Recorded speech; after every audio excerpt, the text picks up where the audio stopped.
So this morning I will continue with our series on the Eightfold Noble Path. And Sanghamita spoke last week about the opening, the first factor of the Eightfold Noble Path, which is right view. And you have to have enough wisdom and enough openness to embrace certain aspects of the Buddha's teachings to start on the path. And like Sanghamita was talking about last week, the name is very, very appropriate. Eightfold Noble Path. It's like an 8-lane highway. It's not 8 steps. It's not an 8-step program. It's an eightfold noble path, and all parts of the path are co-arising, and some are you're working on some parts of the path. You're cultivating them more deliberately, more actively at different times in your meditation practice, in your spiritual practice. But they all support one another. And the Dhamma, there's a beautiful sutta where the Buddha talks about, just like the ocean, the great oceans have one taste, the taste of salt. The Dhamma is the same. It has one taste. And no matter what part you're looking at, what part you're learning about, what part you're developing, it's all the same taste. And it's the taste of freedom. It's the taste of release and relax and relief. So the second factor of the Eightfold Noble Path, it goes together with right view. And there's several different translations for this second part of the Eightfold Noble Path.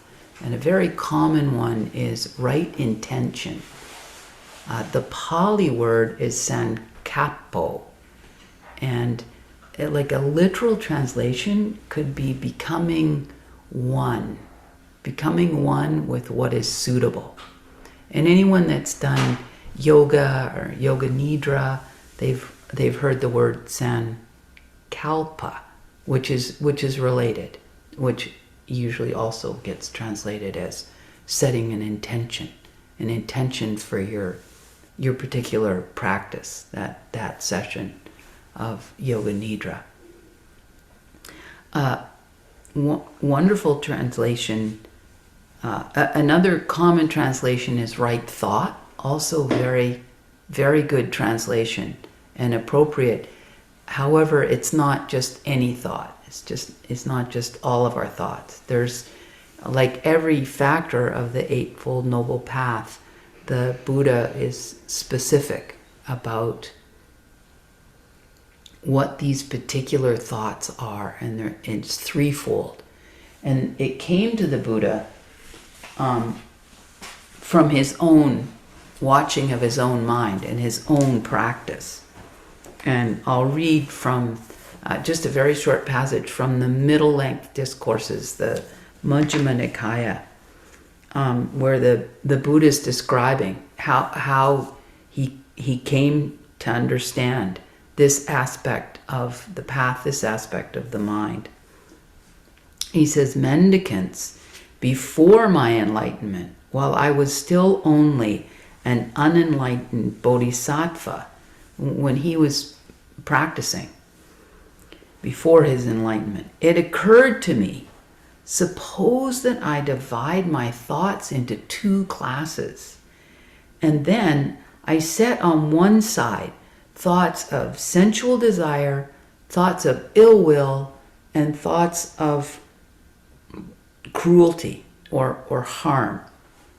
And I set on the other side thoughts of renunciation, thoughts of non-ill will, and thoughts of non-harm. So there's this dichotomy, and one is sensual indulgence and thoughts of sensual desire, like what do I want, what will feel really good, what can I get, and a lot of craving. And then the opposite, thoughts of renunciation, thoughts of letting go, thoughts of simplicity. And then the second dichotomy is this thoughts of ill will, like, just harboring resentment, allowing the mind to get irritated and pissed off and impatient, reactive, thoughts of ill will. And then on the opposite, thoughts of non-ill will, just, acceptance, being okay, and allowing, and patience, kindness. And then thirdly, thoughts that are quite like malicious and harsh, and actually actively wishing harm and cruel. And then on the opposite, thoughts of non-harm. My name, Ahimsa. This is non-violence, non-harm. Gandhi was the leader of the Ahimsa movement. So this is the right thought. These three right thoughts: thoughts of renunciation, thoughts of non-ill will, and thoughts of non-harm. And Ajahn Brahm, he likes to translate the Sankapo, the which sometimes gets translated as right intention or right thought. He really likes to translate it as right motivation. And I think that's very useful.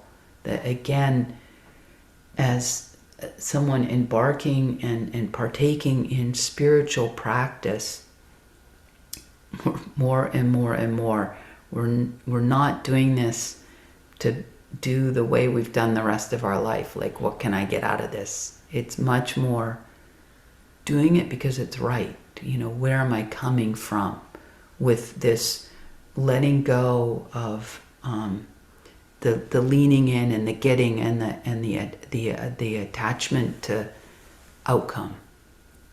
So this right motivation. My motivation is towards simplicity, minimalism, very, very light footprint on the earth, towards renunciation, towards non-ill will, seeing that anger and bitterness and resentment and poor me and negativity, those all are arising inside of here. It's not because of what's outside. And really becoming motivated to clean up this toxic waste site here and really embrace non-ill will. And thirdly, non-harm. And Ajahn Brahm has a magnificent shorthand for this part of the path that is so meaningful and useful, and that we can take on board and just even have as a mantra when we sit down to practice, while we're meditating, and while we're at work, while we're in traffic, while we're interacting with our children. And he's taken renunciation, and initially he had morphed that into letting go. And then the more that he's taught, and the more that he's taught Westerners, he's seen how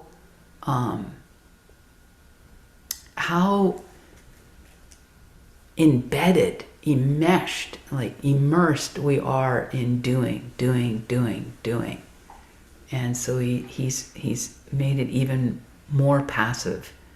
And so his shorthand for this first aspect of our right motivation towards renunciation, he says, make peace. Just make peace. Just relax, settle, and just be okay. Make peace with whatever the mind is doing, whatever the body is doing, whatever's happening. What we can do to help is just making peace with it. We're not adding to the commotion. We're not adding to the confusion. We're not adding to the negativity. It's a way that we can nudge our hearts, our minds, our attitudes towards letting go. How do I do that? I just relax, take a deep breath. I just make peace with this. Even though, there's parts of me screaming out, I don't want it, I want it different. I'm going to make peace with those parts of me as well. Just going to make peace. And his shorthand for the non-ill will is just be kind. I'm just going to be kind here. The Dalai Lama has this expression, many people know it, whenever possible, be kind. It's always possible. And I think the Dalai Lama even says, my religion is a religion of kindness. I'm going to make peace. And when I've made peace and I've dealt with the, when I'm addressing that and I'm being honest about it and I'm trying to take care of it, then it really does open the door for being kind. Be kind. And his shorthand for non-harm, non-ill will is just be gentle. And even just saying those words, you begin to,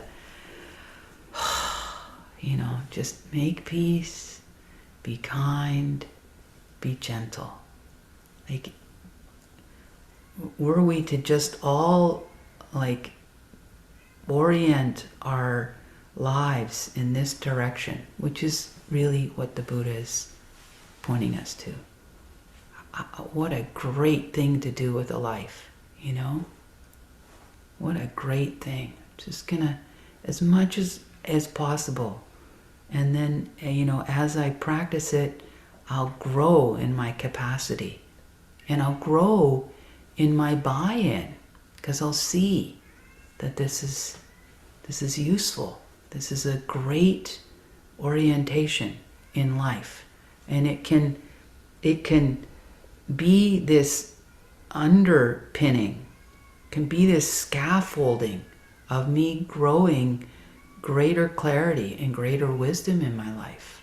Just gonna, these are 6 words I think I could actually memorize. I actually think I could learn them. I'm just gonna make peace, be kind, be gentle. And I keep quoting Ajahn Brahm, and he's just so that everyone knows, he's a British man, and came in to this rebirth. Obviously already very, very wise. Grew up very poor in England, in London, East London, and early on, as a teenager, realized, I'm a Buddhist. That's what I am. And had a scholarship, went to Cambridge, studied theoretical physics, very, very bright man. And then he taught. He wanted to teach. He was a teacher for a year or two, and then went to Thailand and ordained as a Buddhist monk. And he was a student of Ajahn Chah, and we have a picture of Ajahn Chah. That's the biggest picture in that collection of teachers, who was people say fully enlightened, probably yes, fully enlightened Thai forest meditation master. And Ajahn Brahm was with Ajahn Chah for 9 years in Thailand, and then went to help a monastery in Western Australia near Serpentine, and has been there ever since, more than 30 years. And that monastery is called Bodhinyana Monastery. And Bodhinyana was actually the ordained name of Ajahn Chah. So that's why it's named that, after Ajahn Brahm's teacher. And Ajahn Brahm, he's written several books. One is Who Ordered This Truckload of Dung? Just, you start to watch your mind and you think that yourself. Well, what's going on? Where did this come from? Why am I thinking these thoughts? This isn't what I want to be thinking. Who ordered this truckload of dung? And on the front cover of that book, Ajahn Brahm, I don't know who said it, but they called him the Seinfeld of the Dhamma. He uses humor a lot. He's a brilliant, brilliant teacher. And if you go on YouTube and watch one of his talks, you'll, depending on when he gave it, they now have in huge letters, huge, across the stage behind where he speaks, make peace, be kind, be gentle. Very, very useful. And, what are we doing here? The beginning of the Dhamma, the beginning of the path is right view. It's the beginning of wisdom. These are wisdom teachings, and you have enough to realize, these are good books to read. These are good teachings to listen to. This is a good place to come on a Friday morning or Tuesday night. You have enough right view, and then you start to try to grow more mindfulness in your life, and even start to meditate and make a commitment. And what are we doing here? We're growing our wisdom. This is all about wisdom. And wisdom, I started by saying that Dhamma has this one flavor. Everything about the Dhamma is recursive. It's all these incredibly helpful feedback loops. It's this virtuous spiral. And wisdom is it's the beginning of the path, and then it's the end of the path. We have complete wisdom, complete clarity, deep, deep, deep wisdom. And wisdom is the beginning, but it's also completely the middle, and it's the end. Wisdom is the process. Wisdom actually does the work. And so we have enough wisdom in the mind to know, the most useful thing that I can do right now is to make peace. Make peace even with my own frustration or my own feeling of inadequacy. There's so much wisdom in this. I just need to start. That's where I start. And as I make peace with it, I will understand it better. And then I'll know what to do next. This is what I need to do now. And so this idea of wisdom does the work. This is what's so different than all of our conditioning about try, do, be. No, just make peace and let wisdom do the work. Like growing a plant, and trust. If I, as much as possible, I'll get it into the best location where it's getting the most sun and giving it some water and some attention, and just trust that wisdom will grow. My plant, I'm not like the one person on earth that, it's not going to work. No, we're all the same. The mind is the mind. That's why, who ordered this truckload of dung? We can all laugh. Yeah, because we've all got one. We've all got a truckload of dung. We didn't order it, but here we are. And so this idea that wisdom does the work, this is the point. And I'll just keep reading the next paragraph in the sutta, where the Buddha is describing this process for himself, where he's realizing, I can make it quite clean and simple. there's these two classes of thought, and every single thought, feeling, reactivity that happens for me, it's simple. It goes either in this camp that's, unwholesome, or this camp that's wholesome. These two classes make it simple, which is part of the beginning of renunciation. It's part of the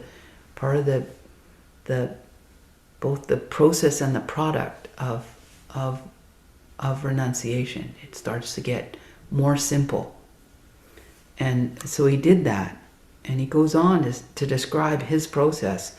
As I abided thus, with these two classes, heedful, energetic, and resolute, sure enough, a thought of sensual desire arose in me. Buddha, he's so honest, This is before he was fully enlightened.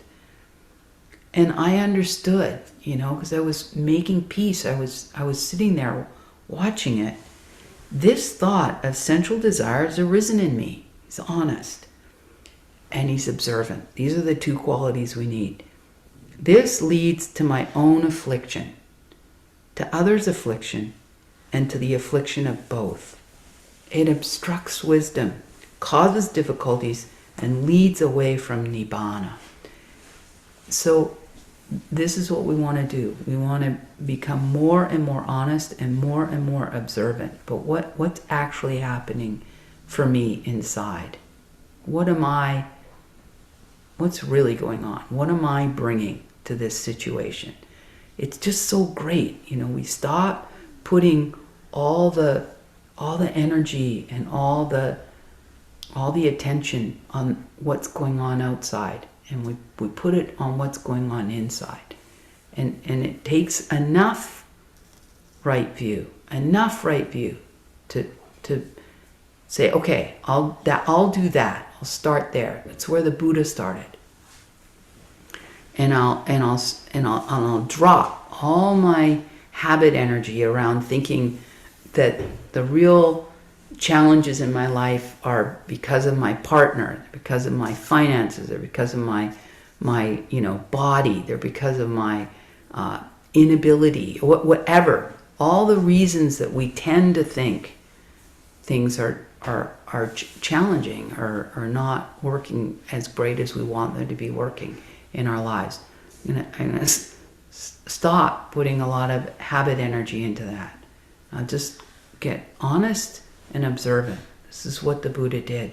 And it's amazing, as he was observant and realized, the challenges that they're arising here. I've got these thoughts of sensual desire, and what's the next thing? And my mind is agitated, and it's causing, dissatisfaction and a lack of contentment and irritation and so it's causing affliction here, and it's causing affliction, to others. And as soon as he really saw that, he goes on, says, when I considered this leads to my own affliction, it subsided in me. When we really see this isn't working, this is making things worse, when we really see it, it kind of takes, this is the wisdom doing the work. You stop fueling it, and it starts to dry up.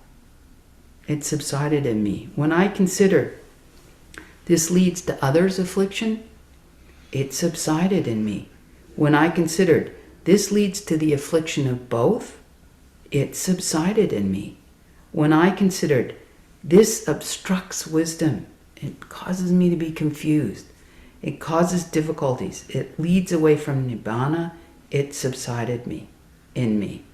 Whenever a thought of sensual desire arose in me, I was able to abandon it and remove it and do away with it. This is the wisdom doing the work. And so the path is so beautiful.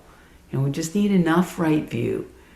And then we get the instructions about the right motivation, and we start to, really take it on board and practice it bit by bit through the day. Make peace, be kind, be gentle. And then we start to taste that salt. We start to taste that relief and feel a little bit lighter and a little bit calmer. It's amazing. It's a beautiful process, and it works.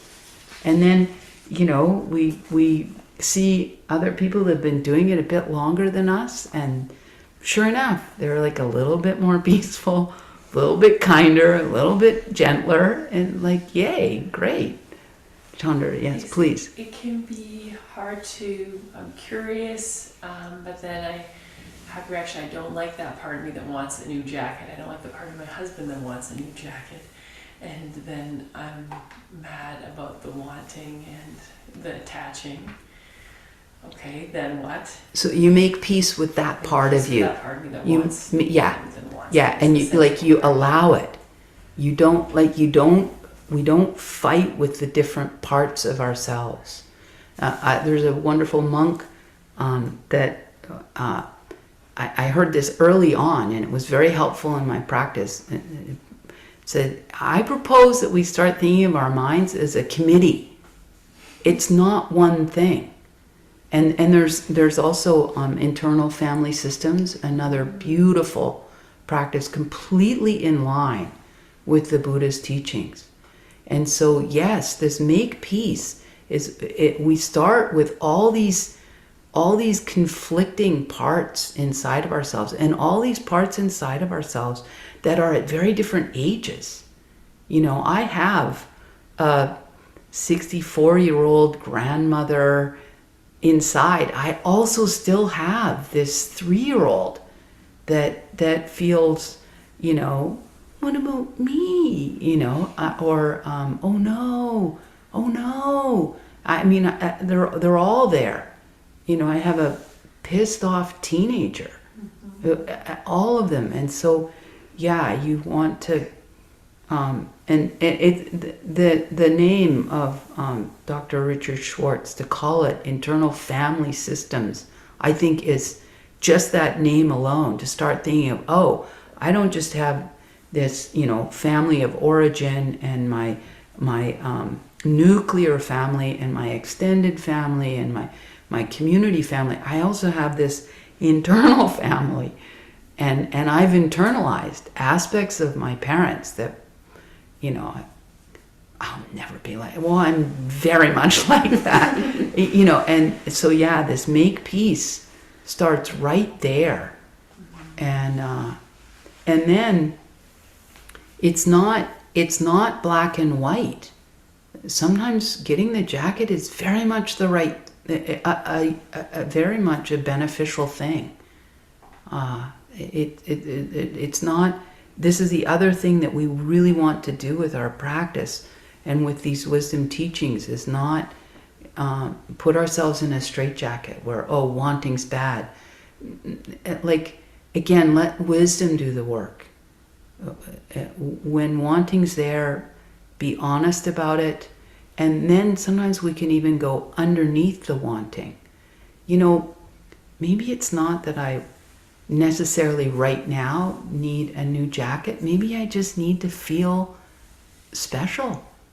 And the more that we do this as moms, right? We realize, my child thinks if they get this big donut, it's going to be great. What they really want is like a treat, or to feel special, or like, and sometimes the donut is the right thing. It's wonderful. It's not black and white. It's a continuum, and we start to have more and more confidence that we can make a fairly good choice right now in these circumstances with this capacity. and then maybe tomorrow it would be a different choice, and it will unfold, and our wisdom will grow, and our capacity will grow. Yeah, and our love, our being able to be kind, being able to be gentle. Yeah, we had a very special day on Monday. Jocelyn and Avni and myself and Jocelyn's little boy, and and it was. I'm not going to go into detail, but there was parts of it, and it was a very, very, very special day. And then there were parts that were almost heartbreaking, because we didn't do what we set out to do. So we did something different, and then we had to not like do all this positive talk. We had to feel, and we did. Feel the disappointment, and then regroup.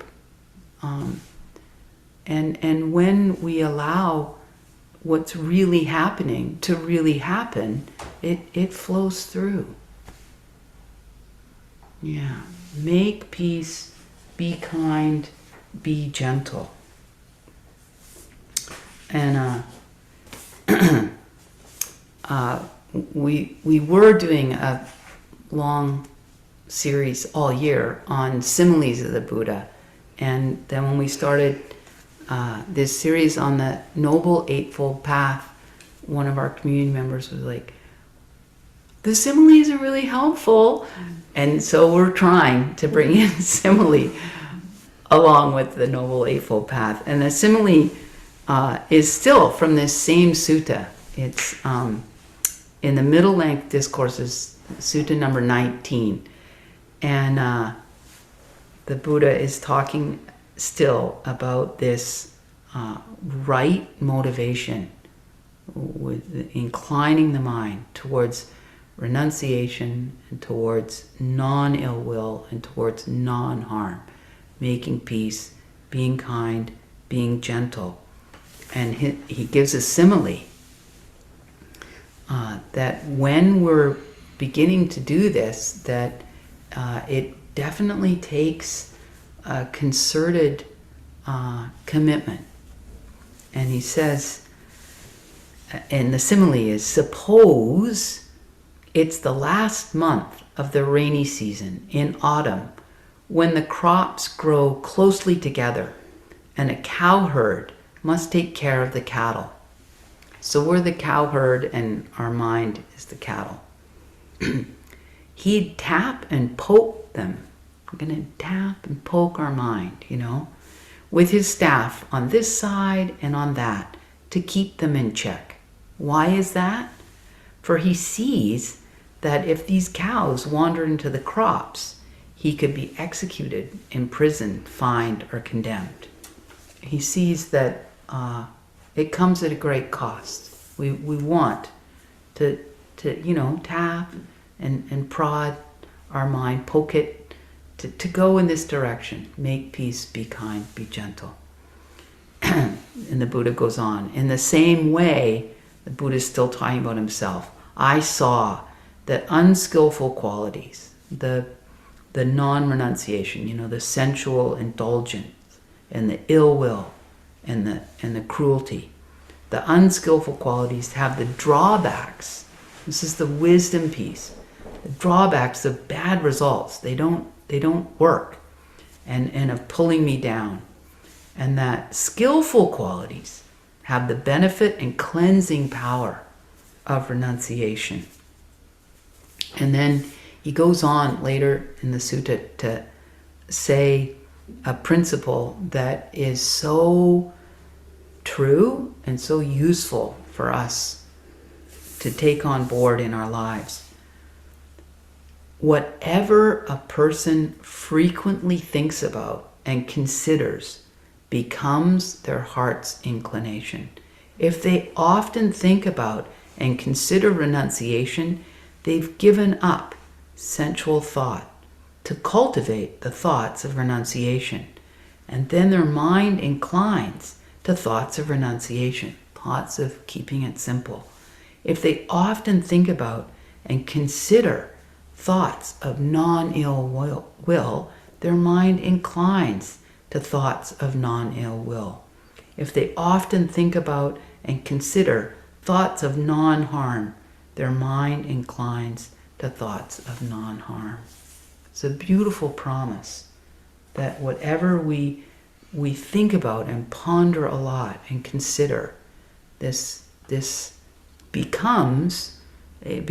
starts to become a groove. It starts to become more and more of an immediate, natural response, an inclination of the mind. And it's a process, bit by bit, drop by drop. So I'll stop there with that